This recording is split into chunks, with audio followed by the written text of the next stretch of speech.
Are you curious about how dynamic libraries work in Linux? Understanding the difference between load time linking and runtime linking can be a game changer for your programming skills. Stick around as we dive into this topic.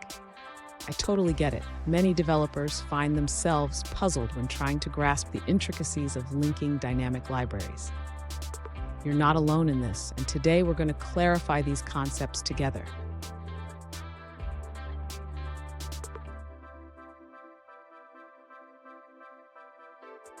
Here's the specific question we're addressing today.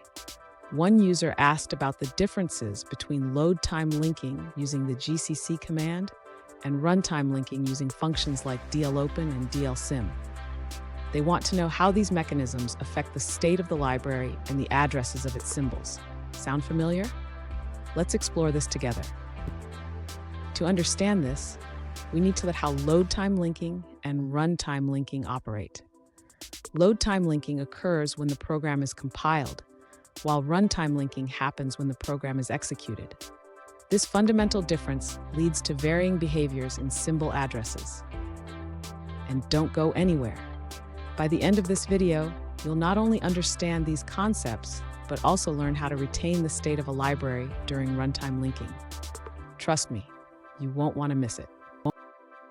To understand why the runtime addresses change every time the program runs, we need to consider address space layout randomization, or ASLR. This security feature randomizes the memory addresses used by executable files and libraries. In contrast, load time linking does not change the addresses because the dynamic linker resolves the addresses when the program is loaded into memory. This means that the addresses remain consistent across runs.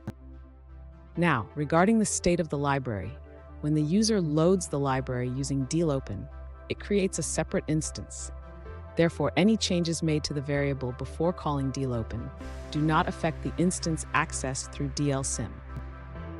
To retain the state during the second load, the user can use shared memory or a global variable that both instances can access. This way, changes made in one instance can be reflected in the other. Fun fact, did you know that dynamic linking was first introduced in the 1970s? It's fascinating how far we've come in programming, yet some concepts remain just as tricky. Now let's look at the answers provided by other users. An alternative approach shared by another user highlights that the behavior of symbol addresses can vary based on system configuration. They observed that in their Debian 64-bit environment, both load time and runtime linking resulted in the same addresses for the variable and function.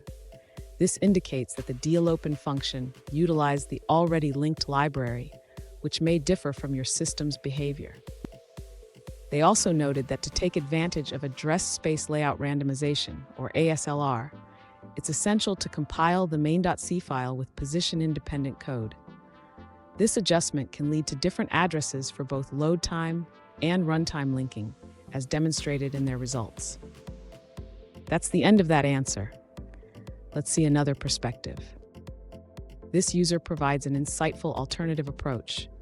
They explain that the main program is an ELF file, which requires relocation at load time. This means that the addresses for variables and functions are set before calling dlsim.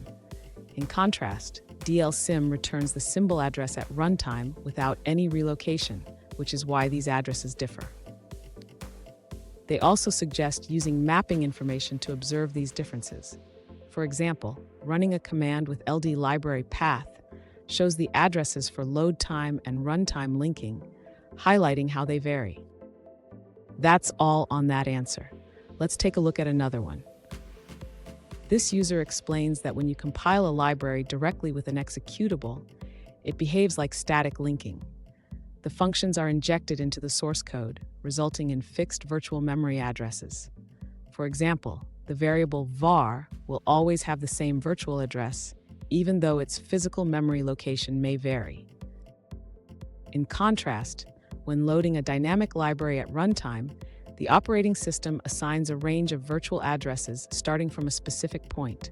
This means the addresses can change with each run due to memory randomization algorithms. The user concludes that the two variables in the example are completely different, as they are loaded at different memory locations, which is why their values do not interact.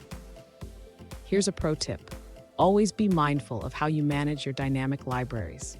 Understanding these linking mechanisms can save you a lot of headaches in debugging and performance issues down the line. And there you have it.